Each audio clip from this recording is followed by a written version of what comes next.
Okay, we're going live right now.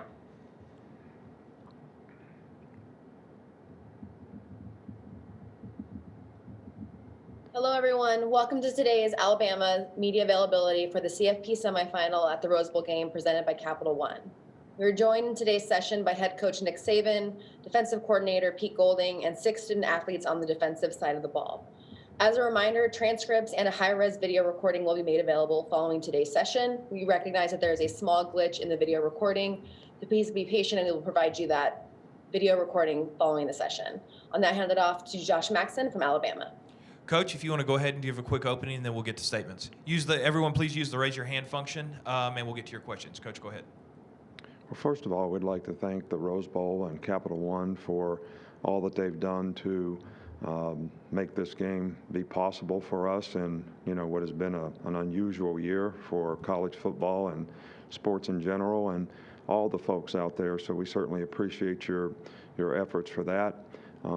We're excited to have the opportunity to play in the playoffs, this year against a really good Notre Dame team. And our players are certainly looking forward to the opportunity, even though the game's going to be played in Dallas. We understand the tradition of the Rose Bowl as well as anybody for our time in the Big Ten. And, when we played in 2009 out in California in the Rose Bowl against Texas. So, this is something that I guess every player sort of plays for all season long. And, it's something that you get this far. You don't want to just get this far. You want to keep on going. That's why it's a playoff, and that's why it's important to the players. Our players have had good focus in practice. We actually practiced Saturday, Sunday, and this will be our third, day of work against Notre Dame. And the spirit has been good, attitude has been good, and we know the challenge is going to be great. You may be interested in, Landon Dickerson had successful surgery. He's obviously out for this game, but, we're certainly excited about the fact that he's going to be okay in the future. And he's been a great leader on our team and will certainly be missed. I know we had, several guys. I'd like to congratulate all the guys that were All-Americans. They've certainly done a great job for our team. It's a great honor, and we certainly love it when our players get, recognized for, their efforts and what they've been able to accomplish throughout the season. Also, Sark being named, the Broyles Award winner as the assistant coach of the year, and he's certainly done a phenomenal job for us as well. Notre Dame is an outstanding team, as I mentioned before. Their defense really plays hard. They're very physical, run to the ball, really have played well, present lots of problems with some of the things that they do. So it's certainly going to be a challenge for our offense to finish and do things that we need to do to be able to have success against a very good defensive team. Offensively, these guys are one of the best offensive teams in the country. They've got lots of weapons outside. Ian Book distributes the ball really well, runs the offense well, makes plays with his legs as well as his arm, can make all the throws. They've got an excellent running game, have really good balance, really good tight ends. So, this is a team that, presents a lot of challenges for us in every way. And, but that's what we would expect, I guess, from any team that you play, in the playoffs, and certainly be a great football game. Okay, we'll start with Dennis Dodd. Okay. Nick, in general, the college football playoff, the games have not been close. I know you've played in great close games, but the average margin of victory in all these games is over 18 points. I wonder if you thought about a reason why. I really haven't thought about it. I know that all the teams that get into playoffs are very good teams, and I think, this time of year, it's very difficult depending on, what your circumstances on your team relative to injuries and all the disruptions that we've had in this season. Certainly really hard to manage, the mindset. And, I can't really explain. I think a lot of games in college football, it's not like the NFL where most games are just 70% of the games are decided by a touchdown or less. It seems in college football, the teams that can score points, usually, fare well in games like this, and you got to be able to play good defense so you sort of try to keep from getting beat before you can win. And that's something that we certainly have to work on to try to make this game be a close game. We'll go to John Zener with the AP.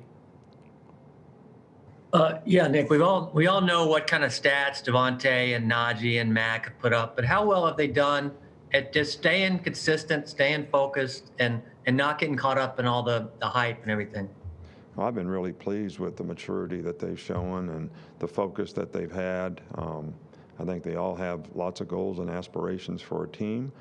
They also have lots of goals and aspirations for themselves, and I think when you have the right character, competitive character, you can keep those things in balance. And I think those three guys have done a marvelous job of managing and handling that in a very, very positive way for themselves, their performance, and for how they contribute to our team. We'll go to Michael Casagrande. Yeah, just wondering about the decision to put Jaleel Billingsley back as the kick returner. How often or how rare is it for you to have a tight end capable of returning a kickoff? Well, I think it's probably the first time that it's ever happened in my career. I don't even remember ever having seen it, from another team. But Jaleel is kind of a special talent in terms of what he can do.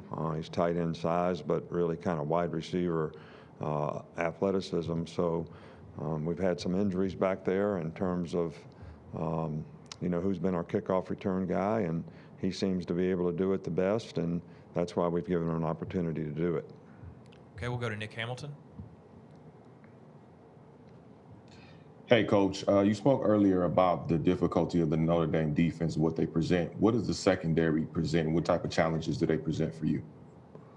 Well, they're very physical. They're very tough. They've got some multiple schemes. They do a good job of disguising what they do. They really good run support guys, good tacklers. And, they've covered people, when they've had to, really, really well. So the front seven, I think, is very active. They put good pressure. They got great effort rushers that, can affect the quarterback. So I think their secondary is very good. But I think their overall defense, they play extremely well together and play very good team defense and complement each other. Okay, we will go next to Cecil Hurt. Coach, Coach Sarkisian was named the winner of the Boyles Award today as the top assistant in the country. Talk about what his role has been in Mac's development and in the development of the offense as a whole. Well, I think Sark's done an outstanding job in terms of, first of all, system and scheme. Secondly, in terms of how he teaches the players. And he's a very good quarterback coach, so he's really helped the development of the quarterback. I think Mac would be the first one to probably tell you that. And I think a combination of all those things and how he manages a staff and everybody's on the same page and works really, really well together. I think the players have a lot of confidence in what we're doing, and I think they sort of have confidence in the fact that they're well prepared for every game, so they don't go in with a lot of, question marks or apprehensions in terms of, how we're going to handle certain things and what adjustments we need to make, in the game to be able to continue to have success. So, he's just done an outstanding job. He's done, he's contributed as much as anybody that we've ever had here in terms of, his knowledge and experience. And how he manages the offensive side of the ball. We'll go to Aaron Suttles with The Athletic. Nick, I know you don't like to deal in expectation, but when you and your staff signed the recruiting class of 2017, did you have a sense of how special that class was eventually going to be? I don't ever think of it that way.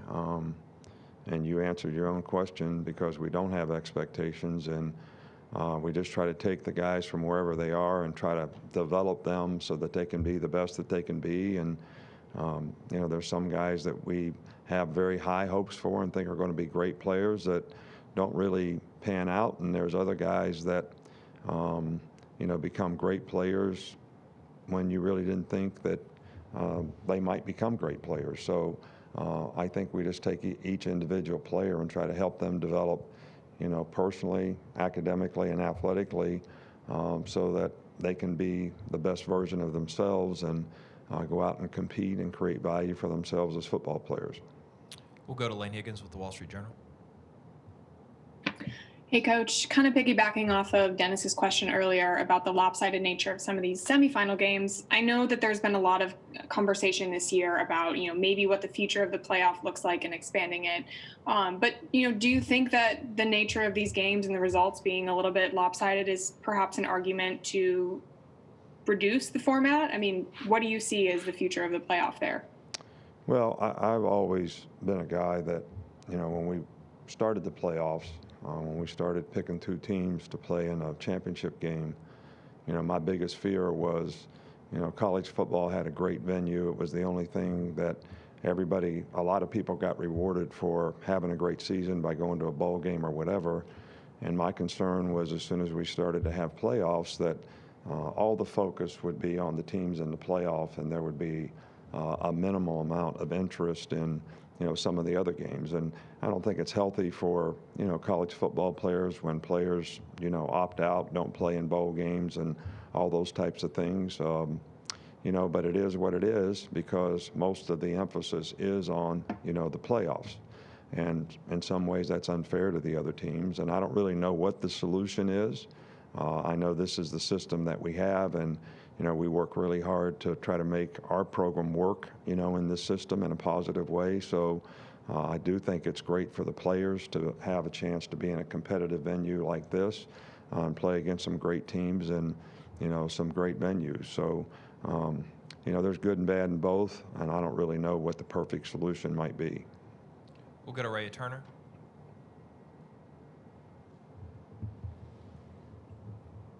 Go ahead, Ray.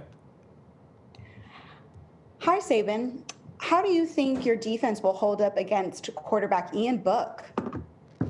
Well, I think it's certainly going to be a challenge for our defense. I think their entire offensive team is going to be a challenge for us because of the great balance that they have on offense, their ability to run the ball, also make explosive plays in the passing game, and the quarterback's ability to make all the throws as well as extend plays with his feet, scramble and run. He's certainly a dual threat guy that presents a lot of problems for us, and we're going to have to be very disciplined in terms of the way we play and everybody doing their job if we're going to have a chance to be successful, against Ian Book and Notre Dame's offense. We'll go to Pat Forty. Nick, I was just wondering if I could ask you about Devonta Smith's brief cameos on defense and spring ball from his earlier in his career, and kind of what that maybe says about both his toughness and his unselfishness to be able to step in and play that role. Well, I think it speaks volumes for, what kind of person he is, what kind of competitor he is, what kind of team player that he is. Probably one of the most selfless guys that I've ever had the opportunity to coach in terms of whatever he can do to help the team, he wants to do. So, he did a great job when we asked him to do that, never asked any questions, was happy to do it. And I think that just, shows, what kind of person he is and what kind of teammate he is. The guy is, one of the most popular guys on the team, and he's also one of the leaders of the team that everybody looks up to because of the example that he sets every day and how he goes about his work. We'll go to Charlie Potter. Hey, Coach, just wanted to ask you about Jalen Waddle and LeBron Ray. How are they coming along in their recoveries and their availability moving forward? LeBron Ray is not practicing. He's still rehabbing. I'm sorry I didn't hear the other guy. Who was the other? Who else did he ask about? Hold on just a second. Waddle. Oh, yeah, Jalen's rehab is, coming along. He's doing dry land running, still working, to try to get back, but he is making progress, and we're happy to see him be able to at least, go out there and do some running and do some things, but he's not back in practice yet. We'll go to Brett Hudson with the Tuscaloosa News. Yeah, Coach, what do you see in Notre Dame's offensive line as a run blocking unit? Oh, I think these guys are really, really good. I mean, they've got a lot of experience. They played together for a long time. They They don't miss their targets very often. They finish blocks. They play hard. They're physical. And I think that's probably the best word to describe them on both sides of the ball up front, is they're very physical. But these guys do a really good job, and they don't make very many mistakes, I can tell you that. We'll go to Tony Sakalas. Nick, what does Chris Owens offer from the center position? And then how have you seen his leadership kind of grow throughout his, 5 years with the program? Well, Chris has been a really selfless player as well. You know, he's been kind of a jack of all trades for us. He's played center, he's played guard, he's played tackle, probably all this year, and has done a really good job in whatever we've asked him to do. And this is certainly going to be a challenge, no doubt. But we have total confidence that, you know, Chris can go in there and get the job done, because he is a fifth-year senior and he does have a significant amount of experience, and he really has played a lot of football here. So, you know, Landon did a great job, and I don't think you replace guys, but I think Chris certainly has the ability and the attitude and the character to get the job done for us. We'll go to Lucas Weiss.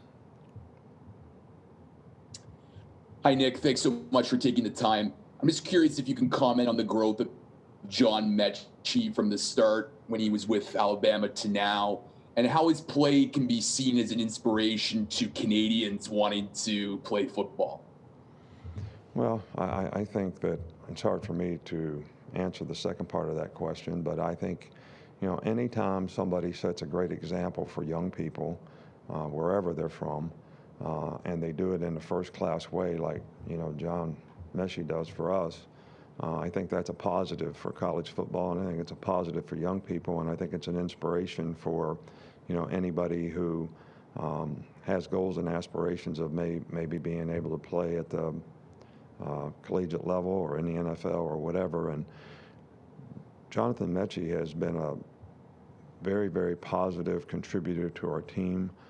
He's tough, he plays hurt, he plays physical, he gets open, he makes catches, he makes plays, and he never complains. So this guy is, you know, the epitome of what you look for in a wide receiver, and he certainly hasn't disappointed us in terms of how he's developed here, how he's worked here, and what he's developed into.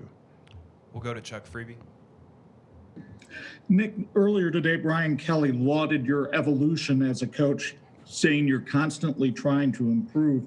Where have you seen Brian Kelly's evolution since you played him back in 2012? Well, I thought they had a very good team in 2012, and I've always had a tremendous amount of respect for, you know, Brian Kelly. Wherever he's been a coach, he's had a tremendous amount of success. But, you know, I think their team